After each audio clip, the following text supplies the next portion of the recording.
Hey guys, so this week we're going to be looking at anxiety and how it can affect our lives, and also how we can help deal with it as Christians, because it's really difficult and it kind of sucks. Rob is going to talk to you guys about being open about your mental health as well, and Gemma is going to share this amazing technique of bullet journaling. But firstly, I'm going to try and explain my testimony of mental health in a minute and a half or less. Let's go. So I've struggled with anxiety and depression since I was about 15, so like 8 years ago. But it got really particularly bad. It was at its worst when I finished my second year of uni and I got home back to my mum's house, and I literally just lied on the sofa and cried and didn't move. They put me on some antidepressants, and absolutely amazing. I've been on them ever since, but I still have up and down days like this. Some days I feel like I have days where I can achieve anything and everything's amazing, life's amazing, woo! And then other days I have to use all my power to literally just get out of bed. I just want to lie in bed and have snack! And yeah, like I said, antidepressants were amazing, changed my life, but they're nothing quite in comparison to what I've learned about God on this journey. At the beginning, I was like a mess, didn't really know what to do. And now some days I still am a mess, and that's fine. But God has just provided for me time and time again. I know that whatever situation I'm in, I can just pray to God and He will reassure me, He will calm me down, and I can be calm in the promise that He's given us, that we have Jesus, that everything's been taken care of for us. And I really love Jeremiah 29:11, where God says, "For I know the plans I have for you, declares the Lord, plans to prosper you and not to harm you, plans to give you a hope and a future." Honestly, how can you go wrong with that? God always loves us, God always protects us and looks after us. Everyone gets worried. We have this fight or flight system. We either run away from a situation or we fight it. It's just who we are as people. But it is a problem when worrying stops you enjoying life. This pandemic is probably making some of you more worried than usual, and this includes men. I'm someone who worries a lot, and particularly in this pandemic I've worried a lot more. Take for example the rules on social distancing. What happens when you aren't exactly 2 meters apart from someone? We get arrested, we spread the coronavirus to them, and the news has so many worrying headlines. And I think it's okay for men, indeed anyone, to be worried. I know there's this idea, particularly men, but again, anyone, that we have to be strong, that we have to put on a brave face.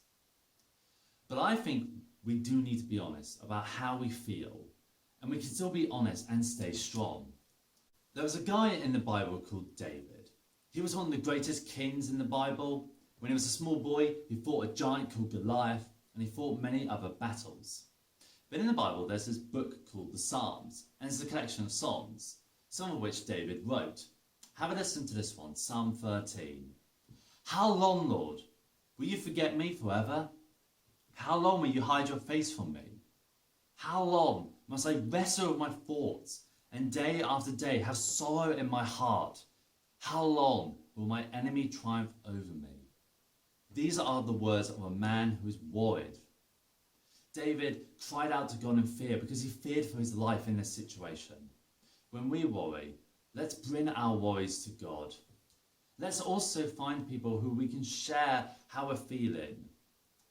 I have a couple of friends, and we meet up, we have a laugh together, but we also share with one another when we're not feeling good. I also have a friend who I pray with regularly.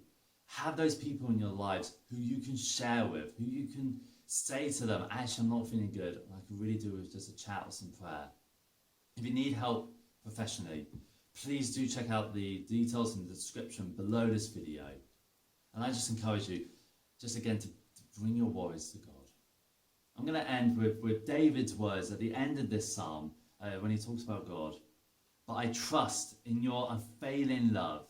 My heart rejoices in your salvation. I will sing the Lord's praise, for He has been good to me." Hi everyone, I am going to show you how you can use a bullet journal to help you keep track of things in your life, to keep monitoring your mental health and keeping anxiety low or hopefully non-existent. So let's get into it. I've been using a bullet journal since the beginning of the year, and each month I do a different kind of design. I track my mood, my spending, all the things I've been learning about my time with God, sleep, what I'm learning about myself. In May, I started something new where I prayed for someone specific every day. So now I'm going to prep my July one, and you guys can follow along and get some ideas. I'm going to do it like a beach bathroom theme, even though I know some people love that theme. I have to say I really don't. I kind of can't stand it, but I think I can manage it when it's just a little notebook like this.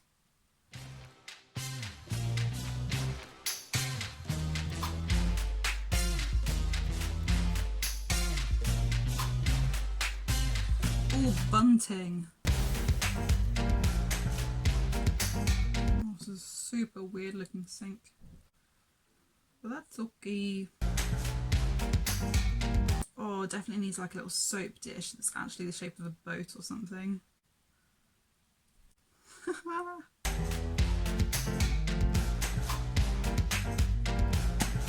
Right, let's get into the juicy stuff. I always do a mood tracker of some kind. So I've just done a little chart for my mood tracker. So at the bottom I've done days 1 to 31, and here I have a scale 1 to 10, and then up here I put mood out of 10. So for my mood, I'm going to follow the number 1 up, and then in this row along here I'm going to write a number out of 10 for how good I felt. Every day I want to see what my mood is like, but I want to know if there are other things that are influencing that. So for day number 1, I will mark up here out of 10 what my mood is. And then along this scale, I'm going to add a coloured dot or line for each of these categories.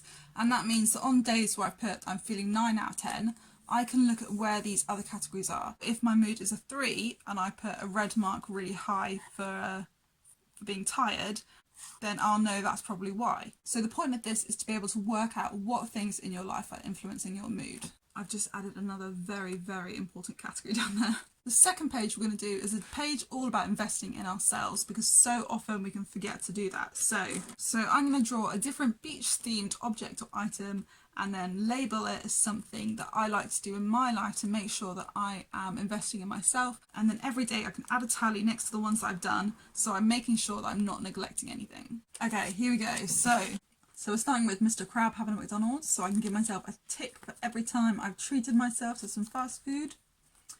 Then we've got these really questionable looking dolphins who are in charge of making sure that I'm spending time with friends. The bucket with a face mask on is making sure that I'm having pamper days and just investing in myself physically. The boat with the popcorn flag and the little guy watching TV is about film nights, because I find that when I'm working so much, I just don't have time to even sit down and watch a film. So this is a really good way for me to make sure I'm not overworking. And this one, tidy room, this is a really surprising one. I didn't realise how much it stressed me out when my room was messy. So making sure I'm aware of my environment and how that's making me feel is really good for making sure that anxiety is low or non-existent. The final page we're going to do is a spiritual one, because generally if our spiritual levels are really high, then our anxiety will be lower.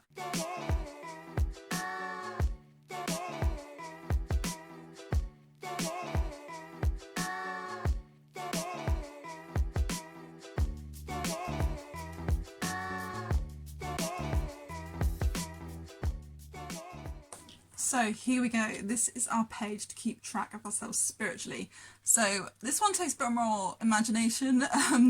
This is actually a lady lying on the beach, she's on a deck chair and she has the most huge sun hat and she's reading this wonderful spiritual magazine, and I made her hands pink and red because she forgot her sun cream. You know, she's not a good example to us all, but she is a good example because she's reading her spiritual magazine. And in this magazine we have different categories. What is God teaching me? What am I thankful for? Who do I need to forgive? What am I sorry for? And what/who am I praying for? If your anxiety is not so good at the moment, answering some of these questions might help you to figure out why. So each night when you go through these different pages, they should help you to just give an idea of what is going on in your life right now. Sometimes it's really difficult to know unless we actually stop to think about it. So hopefully this will be useful to you guys. I'd love to know what different kind of themes you guys use or what extra categories you add in. And happy bullet journaling!